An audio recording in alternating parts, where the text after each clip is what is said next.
Hola a todos.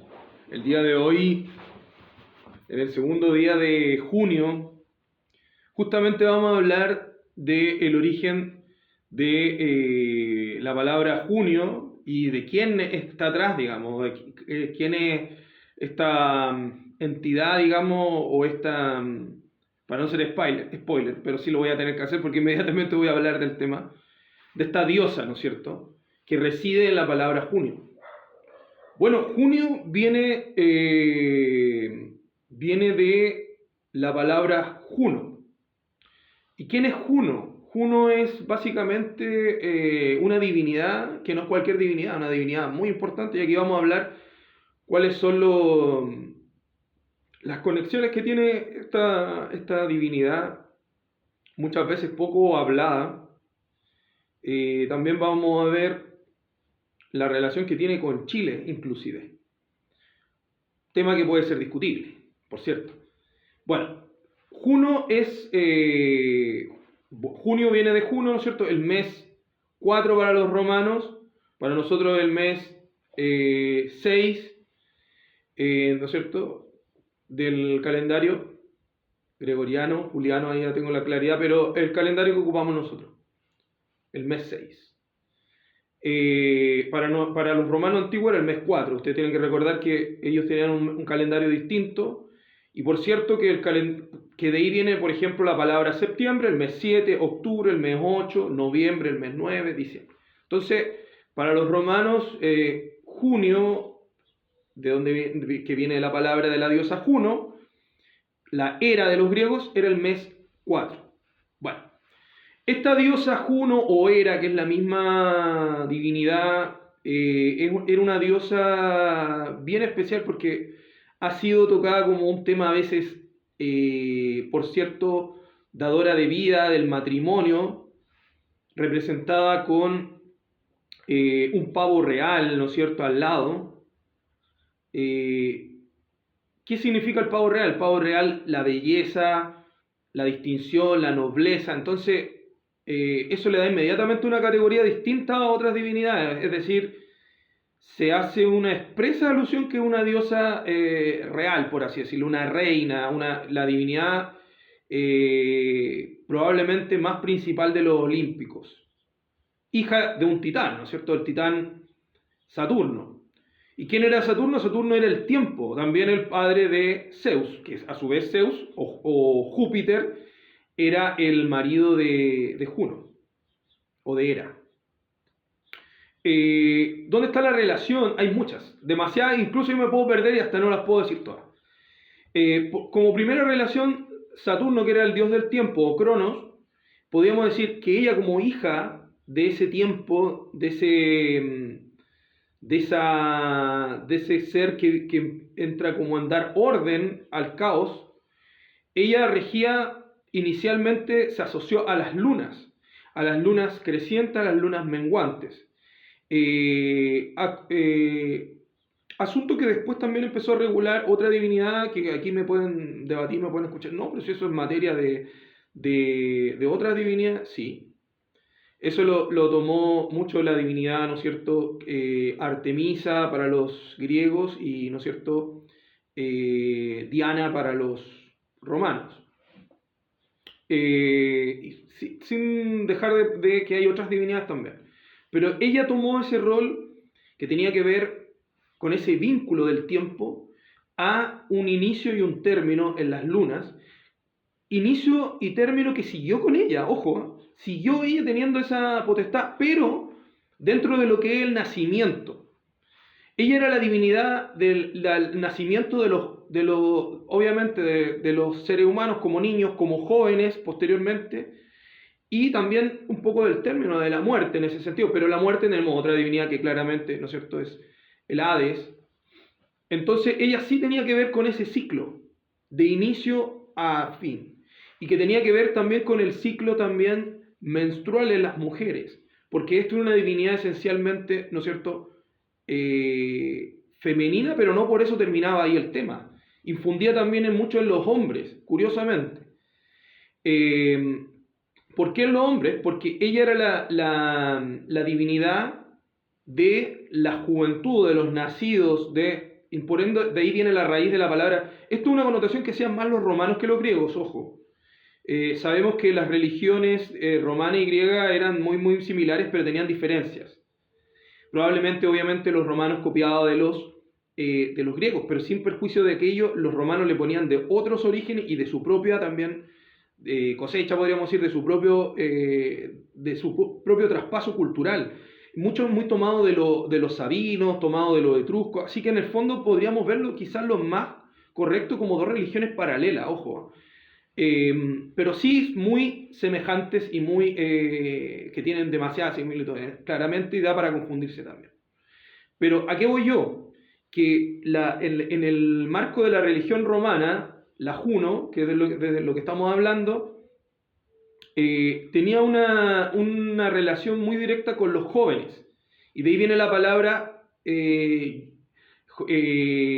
es cierto? Viene la palabra joven, que en su origen, ¿no es cierto?, en latín, los junius, ahí me pueden corregir si la pronunciación está bien, no alcancé a ver en el celular, pero que de donde viene también la palabra juventud, que también curiosamente también se asocia a Júpiter, que es Zeus.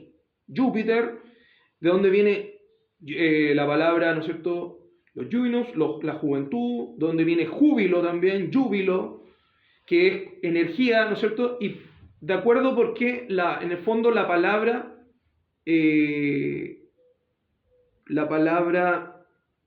¿no es cierto?, junio o junio, o Juno, da alusión a una fuerza, ¿no es cierto?, que específicamente sería, por decir, una fuerza, ya vamos a llegar a...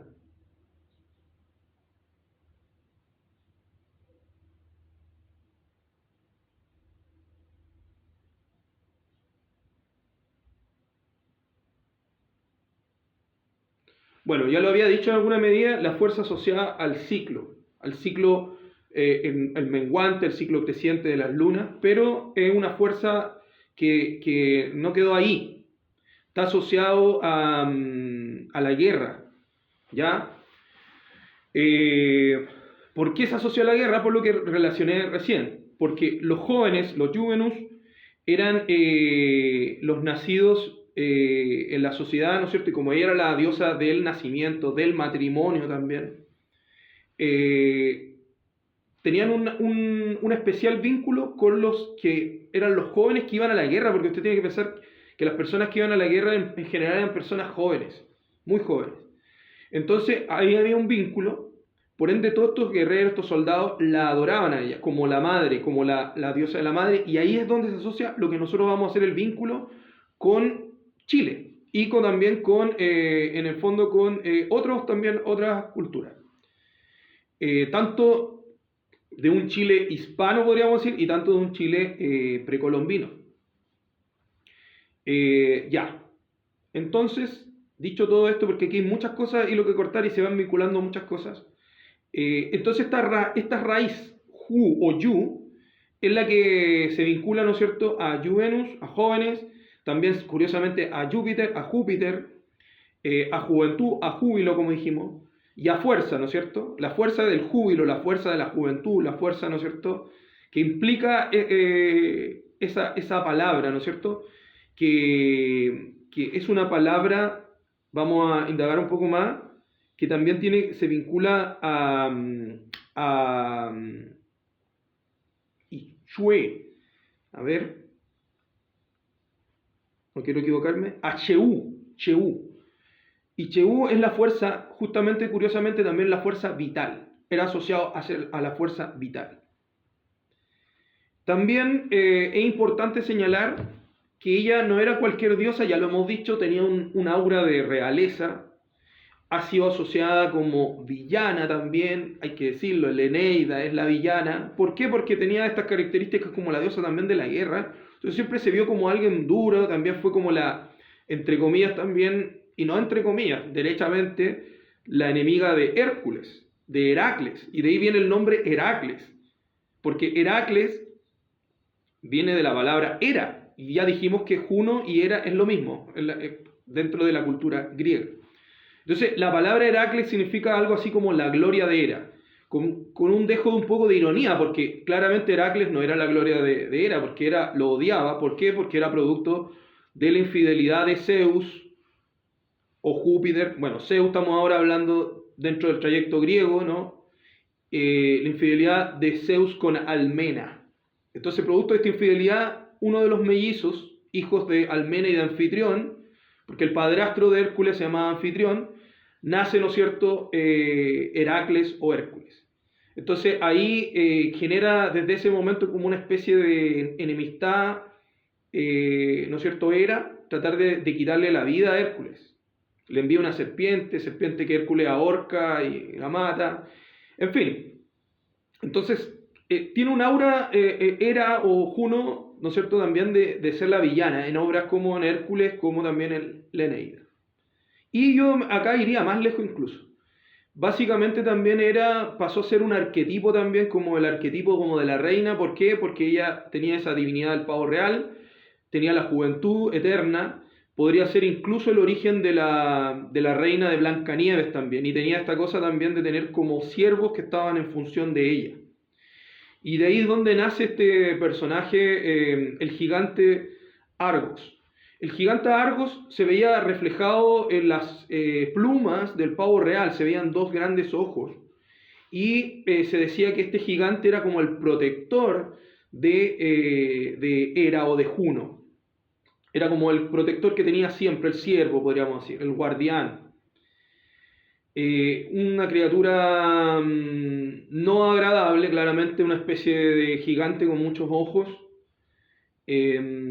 que se asocia, curiosamente acá no estoy diciendo igual, pero se asocia mucho a una divinidad que existe en mi tierra, ¿no es cierto?, en Chile, en el norte de Chile, donde se asocia a una gran princesa de origen diaguita, del norte chico de Chile, asociada a la historia de Tololo-Pampa. Y a ella se le llamaba Tololo-Pampa, de hecho, originalmente. Después Tololo-Pampa se le llama a un pueblo fantasma que aparece, ¿no es cierto?, mediante la niebla, y siempre asociado a la noche generalmente, en un lugar específico de Chile, que queda cerca de donde vivo yo. Muy asociado a lugares como Canto del Agua, cerca de también, bueno, hay una mina ahí también, Mina de los Colorados. Hay un lugar específico que en otros videos hemos hablado y vamos a seguir hablando del tema. Pero lo curioso acá es que esta princesa, reina Tololo-Pampa, también tenía un guardián que siempre estaba con ella. Y le llamaban el gigante de piedra. Entonces ahí hay un arquetipo muy, muy, muy poderoso, que eso es lo que interesa en este canal, eso es lo que yo busco, los paralelismos mitológicos y los arquetipos que se van repitiendo y se siguen repitiendo en el tiempo. Entonces, esta Juno, volvemos a Juno, curiosamente, acá se he hablado de cosas que están archidemostradas y otras que son ideas mías. Lo de la reina de Blancanieves, eso yo no lo he escuchado en otro lado, pero si ustedes lo analizan, hay un arquetipo ahí de la juventud, un arquetipo de la reina, de la realeza, ¿no es cierto?, y de también como estos guardianes que siempre estaban con ella. Que en el caso de la reina de Blancanieves era un cazador, ¿no es cierto? Y también tenía otros siervos, entiendo. Bueno, volviendo entonces, eso es lo interesante, lo significativo de esta diosa que viene, al caso de lo que estamos hablando, como 2 de junio, el mes del que estamos viviendo, nace del calendario romano con el nombre de esta diosa. Sin embargo, no termina ahí el tema, hay muchas curiosidades también. Para el mundo cristiano,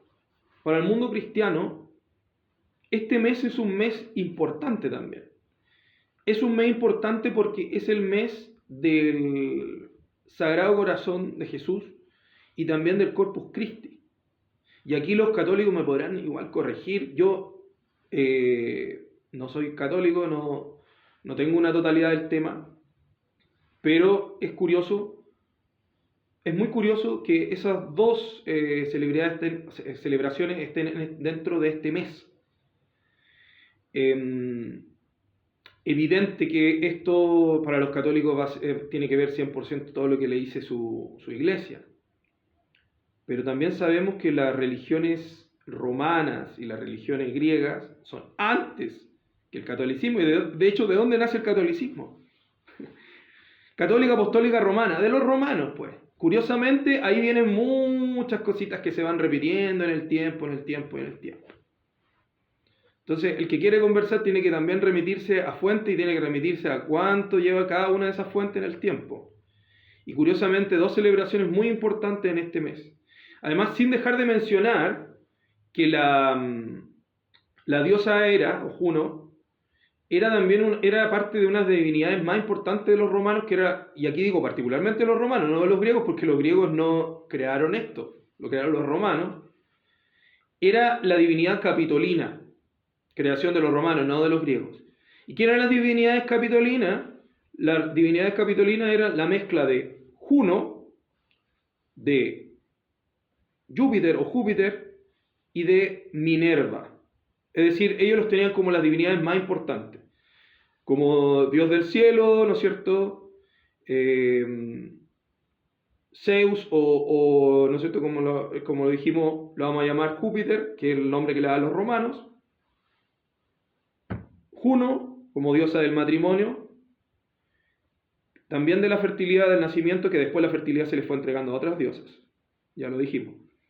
Y la hija, que no era hija de Juno, era hija solo de Zeus, Minerva. Que también hay otras fuentes, otros orígenes que hablan de que ella fue hija de una titánide, que tuvo también, pero que quedó dentro del cuerpo de Zeus, cosa que podemos ir aclarando en otros videos, y de Zeus nace Atenea desde la cabeza de Zeus, como un fuerte dolor de cabeza que después su hijo Hefesto le ayuda con el hacha, y al golpearle la cabeza para poder quitarle ese tremendo dolor de cabeza, nace Atenea y nace ya adulta, incluso preparada para la guerra. Y ahí también tenemos una divinidad de guerra, curiosamente. Entonces,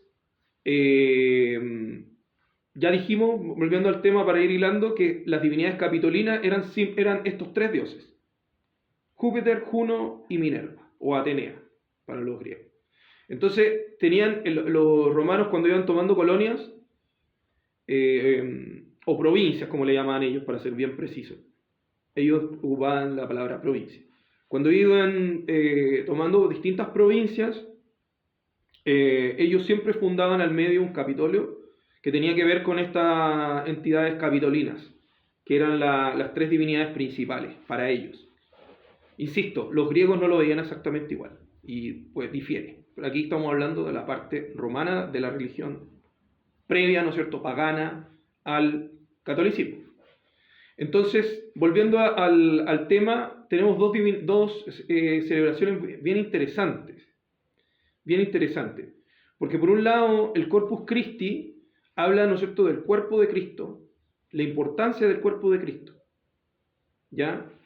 ¿Y qué tiene que ver eso? La Eucaristía, ¿no es cierto? Ahí no vamos a entrar en mucho más detalle, porque también yo quiero ser bien correcto que el ámbito de este canal es mitológico y eso está definido así.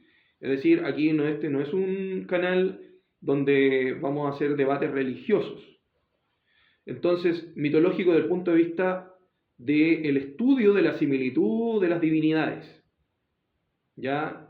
Porque podríamos decir mitológico como un dios que no existe. Sí, evidentemente los dioses no existen, pero también esos dioses que se hablan, también tenemos que distinguir lo que es verdadero y lo que es verídico. Hay cosas que no van a ser verdaderas, pero hay cosas que en la vida cotidiana son verídicas porque inciden en la vida de las personas. Y además lo verdadero es algo muy grande, que nunca lo vamos a abarcar. Pero lo verídico sí está, porque lo verídico hay cosas que vamos tomando de generación en generación y van quedando en la esencia de las personas, tanto en el mundo civil, en el mundo militar, ¿no es cierto?, a través de cosas caballerescas, el mundo militar, ¿no es cierto? Y aquí hay mucho de lo que incidió esta divinidad en el mundo militar, por cierto. Y ahí es donde vamos a llegar finalmente con este video, a lo que quiero llegar al final.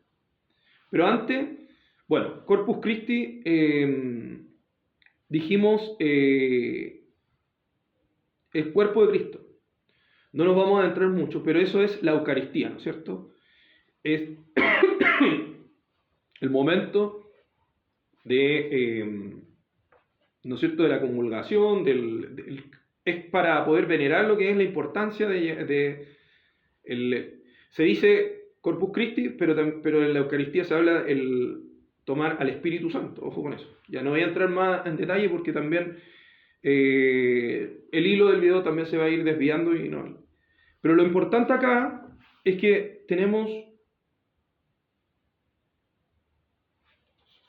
dos fiestas, ¿no es cierto?, cristianas que son en esta fecha, en junio. Aquí vamos a dar algunos detalles.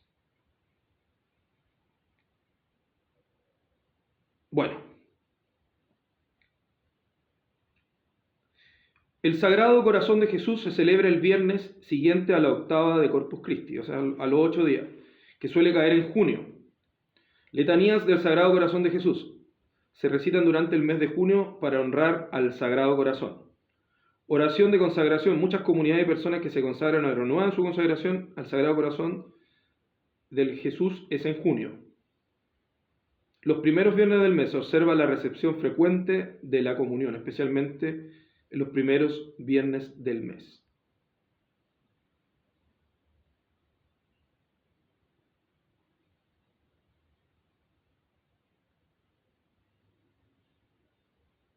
También se honra como la Jornada Mundial de Oración también, por la santificación de los sacerdotes también, en la fiesta, coincide eso en la fiesta del Sagrado Corazón de Jesús, no es que sea una fiesta aparte. Ya el Corpus Christi, ahora hablando del Corpus Christi, que no son lo mismo el Sagrado Corazón de Jesús y el Corpus Christi, se celebra anualmente el jueves siguiente a la solemnidad de la Santísima Trinidad, que es en 60 días después del Domingo de Resurrección. La fiesta de Corpus Christi es el jueves 19 de junio. Curiosamente, día jueves, ustedes saben, Júpiter, ¿de dónde viene el jueves? Bueno, y Juno, ¿dónde está la raíz de la palabra? Bueno, curiosidades, y además también estamos hablando de una trinidad, y le acabo de hablar de una trinidad, no digo que esas sean todas las trinidades, pero hablamos que el Capitolio es una trinidad también y muy importante para los romanos. Aquí los quiero ir llevando de a poco. Que este es un mes que tiene una importancia que se importó de antes, y para poder hablar temas muy esenciales de la religión, en este caso católica, quiero que tomó algunas probables influencias. Y también hay una importante coincidencia. Yo no soy capaz de afirmar acá cada uno hace su juicio, pero hay una importante coincidencia con la influencia que generó esta divinidad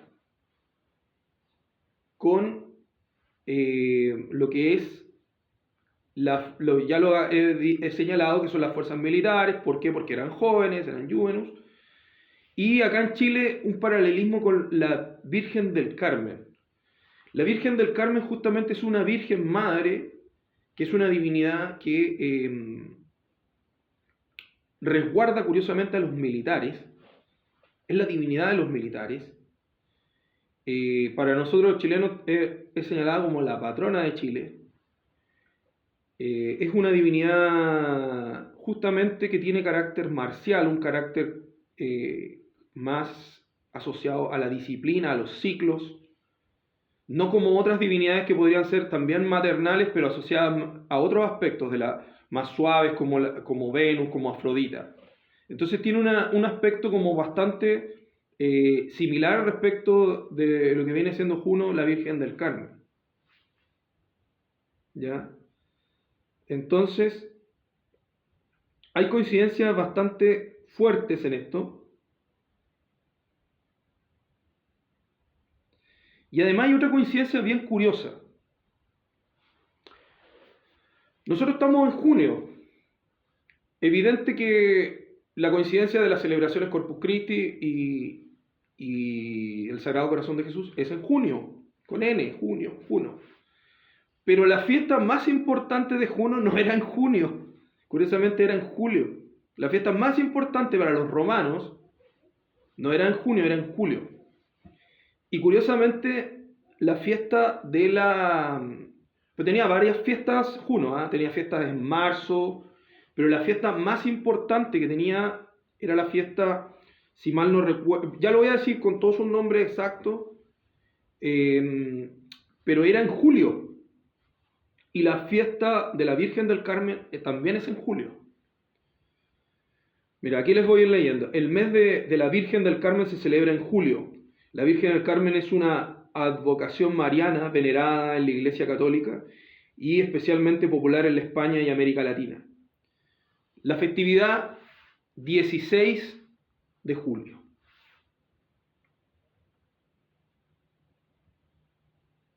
También fue una tradición también de los carmelitas, bueno, obviamente, vienen de Virgen del Carmen. Y la fiesta que se celebraba en honor a... Había más de una fiesta, insisto, había una en marzo, habían otras fiestas. Juno era una divinidad muy importante, por ende no había una sola fiesta. Pero la fiesta más importante, y es con lo que vamos a terminar el video, y ahí hay una curiosidad muy potente, es la fiesta de las nonas caprotinas. La fiesta de las nonas caprotinas es algo que no se habla mucho de la historia de Roma. Esto es netamente romano, esto no tiene que ver con Grecia, no, es netamente de la separación de estas dos religiones que eran prácticamente iguales, no sé, o semejantes, esa es la verdad, ¿no es cierto? El paganismo inicial griego con sus divinidades y el símil romano.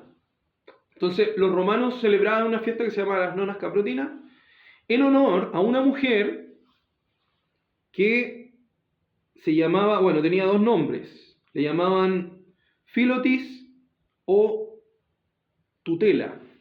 Entonces, esta mujer, Tutela, la vamos a llamar,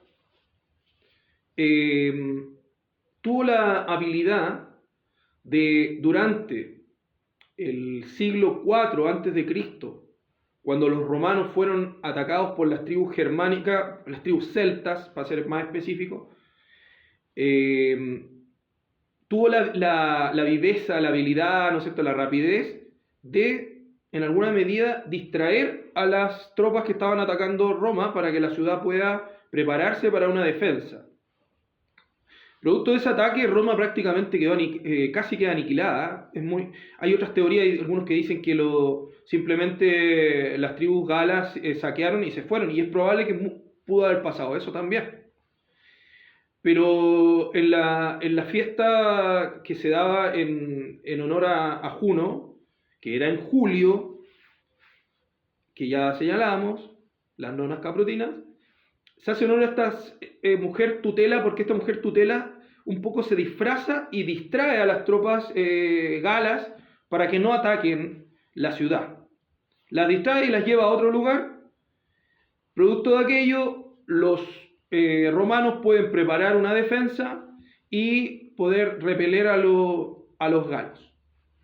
Entonces, se salva Roma de esto de una manera muy fuerte, muy significativa. Y que después ya sabemos que luego de ese siglo IV a.C., ya Roma se empieza un poco a ir consolidando, porque estábamos en una Roma que no era la misma Roma que teníamos en el siglo I a.C., ni en el siglo I después de Cristo.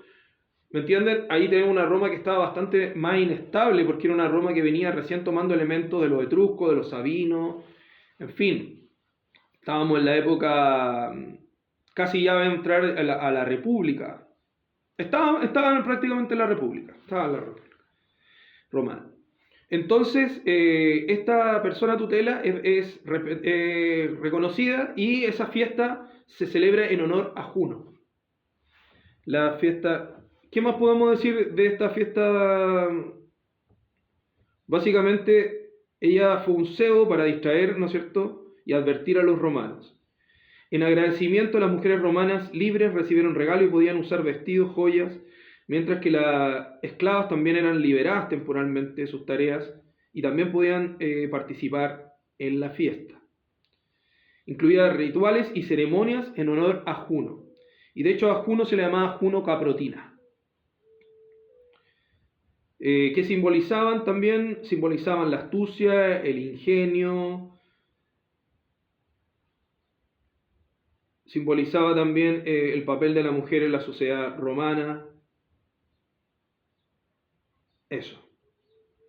Vamos a quedar hasta otro video. Bueno, caprotina también podemos deducir para ir finalizando que puede venir de la palabra, yo no lo tengo claro, pero de la palabra capri, que puede ser capra, que puede tener relación con cabra. Eso no lo tengo yo ni definido ni aclarado, pero lo que sí sé es que Juno también ocupaba ropas de cabra, ¿ya? ¿Por qué? Porque las ropas de cabras también siempre se asociaron los ropajes de cabras como a la guerra. Vestimentas que ocupaban distintos guerreros, ocupaban vestimentas sacadas de cabra.